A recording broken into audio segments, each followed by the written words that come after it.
ઓમ શ્રી ગણેશાય નમઃ. જય શ્રી કૃષ્ણ મિત્રો.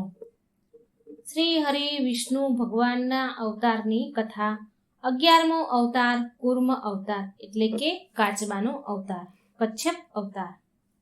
મિત્રો, આજે આપણે સાંભળીશું ભગવાન વિષ્ણુનો 11મો અવતાર કૂર્મ અવતાર, કચ્છપ અવતાર, બહુ વિશેષ દુર્લભ કથા. વૈશાખ માસની પૂનમના દિવસે સમુદ્રની અંદર સંધ્યા કાળમાં ભગવાન વિષ્ણુએ કૂર્મ એટલે કે કાચબાનો અવતાર લીધો. પૂર્વકાળમાં અમૃત પ્રાપ્ત કરવા માટે દેવતાઓએ દૈત્યો અને દાનવો સાથે મળીને મંદરાચલ પર્વતને મથણી બનાવીને ક્ષીરસાગરનું મંથન કર્યું હતું. એ મંથન કાર્યમાં કૂર્મધારી જનાર્દન વિષ્ણુ ભગવાને દેવતાઓના કલ્યાણની કામનાથી મંદરાચલ પર્વતને તેમની પીઠ ઉપર ધારણ કર્યો હતો. કૂર્મ અવતારના પ્રાદુર્ભાવના સંદર્ભમાં આ કથા સાંભળવાની અત્યંત ઉત્તમ છે. ભગવાન વિષ્ણુના અવતારોની કથા સાંભળવાથી સહજતાથી શ્રી હરિની કૃપા પ્રાપ્ત થાય છે. તો તમે બધા જ ભક્તો આ કથાને બહુ મનથી, પ્રસન્ન હૃદયથી સાંભળજો.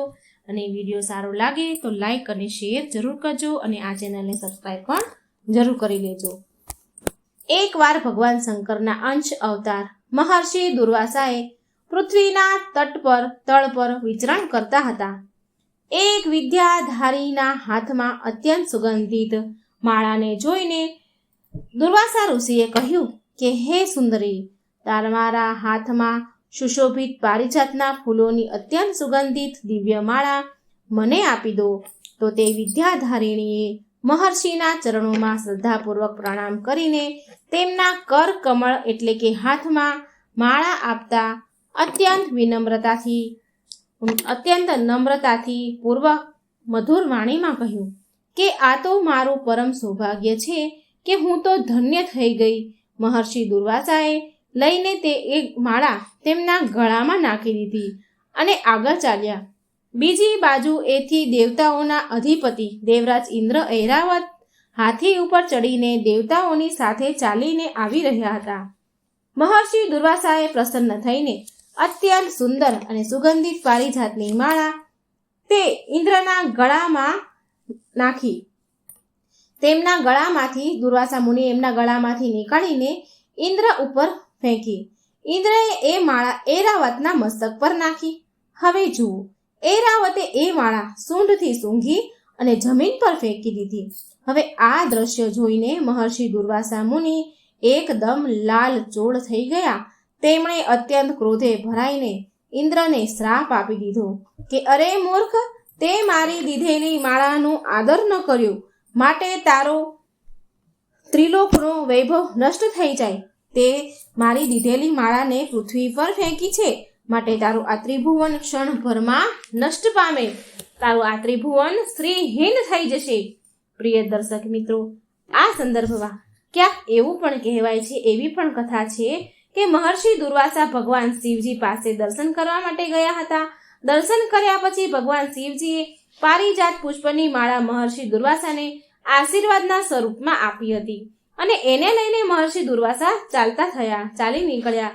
રસ્તામાં આવતા સમયે તેમને દેવરાજ ઇન્દ્ર દેખાયા, જે ઐરાવત હાથી પર બેઠા હતા. હવે આ જોઈને દુર્વાસા ઋષિએ પારિજાત પુષ્પની માળા ઇન્દ્રને આપવા માંગતા હતા ભગવાનના પ્રસાદના રૂપમાં, તથા એ માળા દુર્વાસા ઋષિએ દેવરાજ ઇન્દ્રને આપી પણ દીધી. પણ ઇન્દ્રદેવે એનો કોઈ પણ સત્કાર ન કર્યો અને એ માળાને ઇન્દ્રએ ઐરાવત હાથીને આપી દીધી. ઐરાવત હાથીએ પણ એ માળાને જોરથી ભૂમિ પર પછાડી. આ જોઈને મહર્ષિ દુર્વાસા અત્યંત ક્રોધિત થયા. તેમના પ્રિય ભગવાન શિવજીનું અપમાન થતું જોઈને તેમને બહુ ક્રોધ આવી ગયો.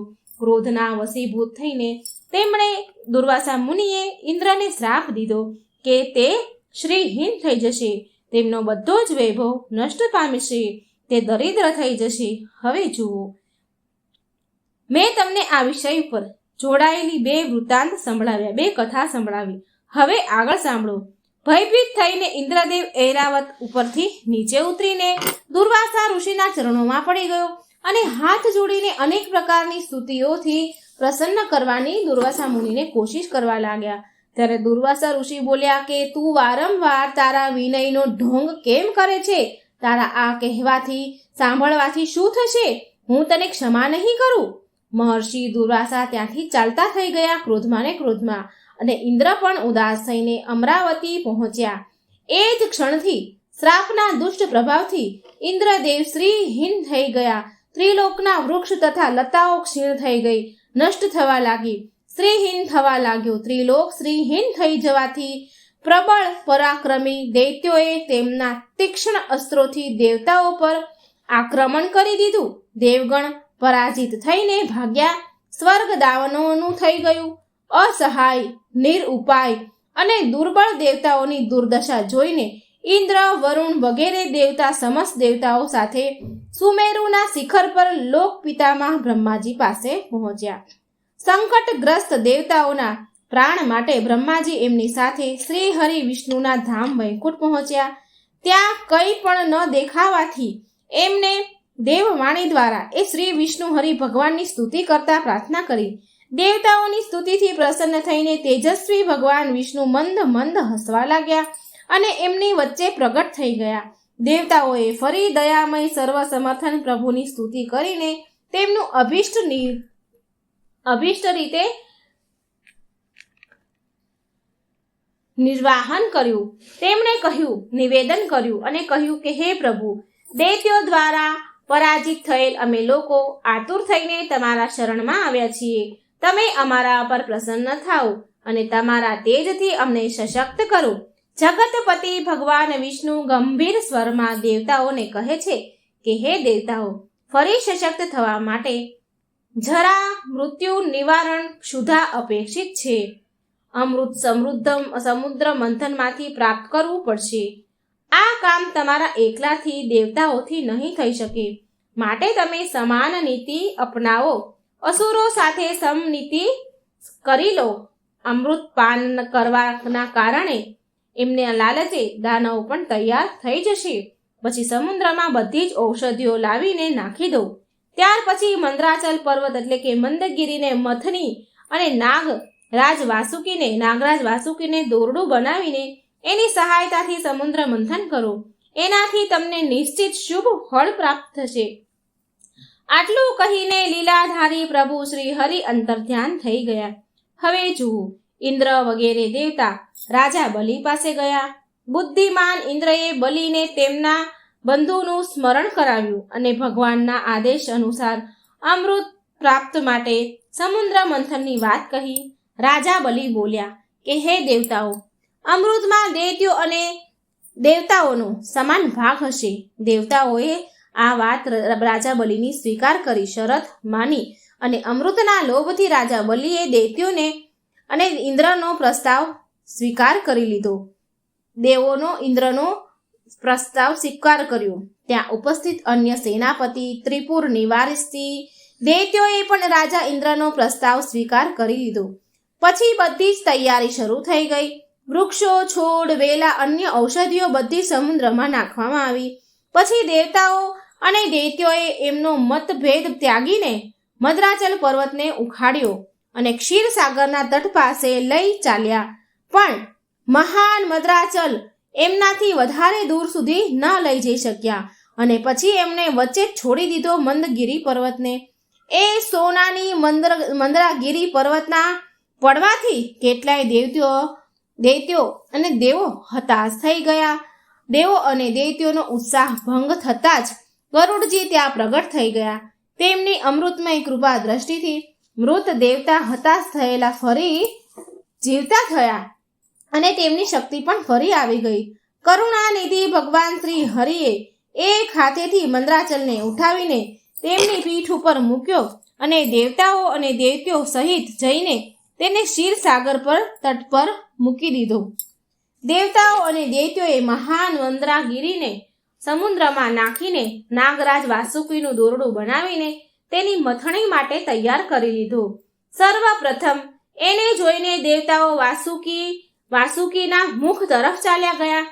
દૈત્યોએ વિરોધ કર્યો અને કહ્યું કે સાપની પૂંછડી અશુભ અંગ છે અને આ નહીં અમે પકડીએ.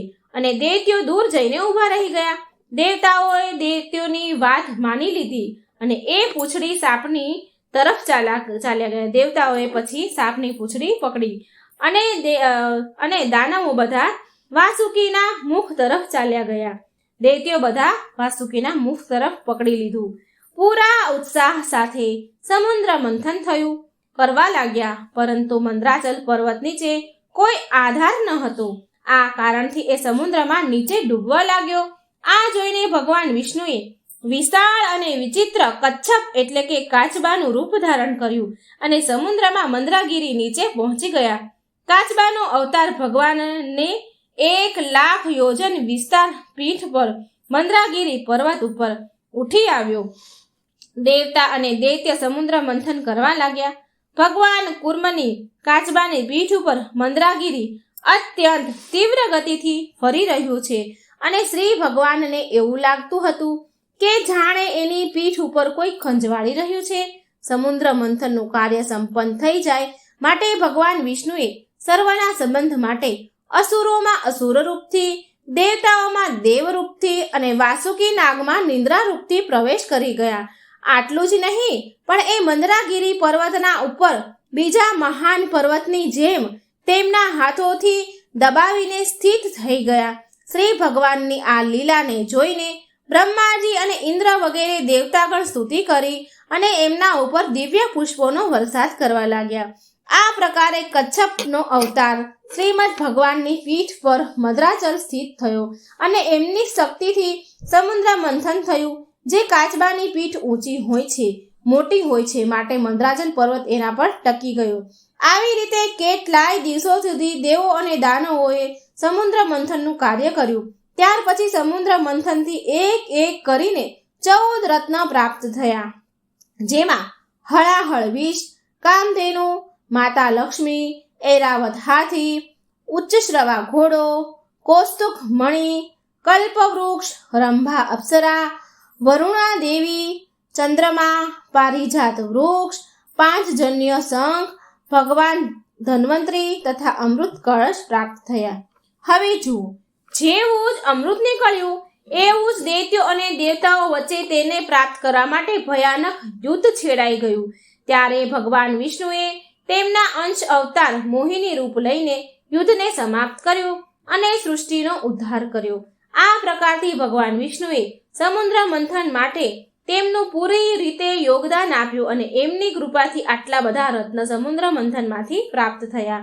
ભગવાન વિષ્ણુના કચ્છપ અવતાર લેવા પાછળ એમનો ઉદ્દેશ મા લક્ષ્મીને પ્રાપ્ત કરવાનો મુખ્ય ઉદ્દેશ હતો. ત્યાર પછી મહાપ્રલય બાદ જો બહુ મૂલ્ય રત્ન તથા ઔષધિઓ સમુદ્રમાંના ઊંડાણમાં ચાલી ગઈ હતી, તેને પ્રાપ્ત કરવી જરૂરી હતી, કેમ કે એના દ્વારા જ સૃષ્ટિનું કલ્યાણ સંભવ હતું.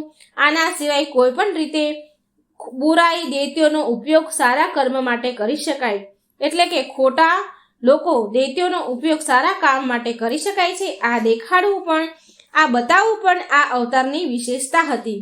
ભગવાન બ્રહ્મા, વિષ્ણુ અને મહેશ આ ત્રણેય દેવોની જેટલી પણ સ્તુતિ કરવામાં આવે એટલી ઓછી છે. આ દેવ સૃષ્ટિના પાલનહાર, વિનાશ કરતા અને સર્જન કરતા પણ છે. ઓમ નમો ભગવતે વાસુદેવાય. તો મિત્રો, આ હતી ભગવાન શ્રી હરિનો 11મો અવતાર, કૂર્મ અવતાર, કચ્છપ અવતાર, કાચબાના અવતારની કથા. મિત્રો, જો વિડીયો સારો લાગે તો લાઈક અને શેર કરવાનું ભૂલતા નહીં અને આ ચેનલને સબસ્ક્રાઈબ પણ જરૂર કરજો. કમેન્ટ બોક્સમાં ભગવાનનું નામ પણ જરૂર લખજો. જય શ્રી કૃષ્ણ. રાધે રાધે. Thank you.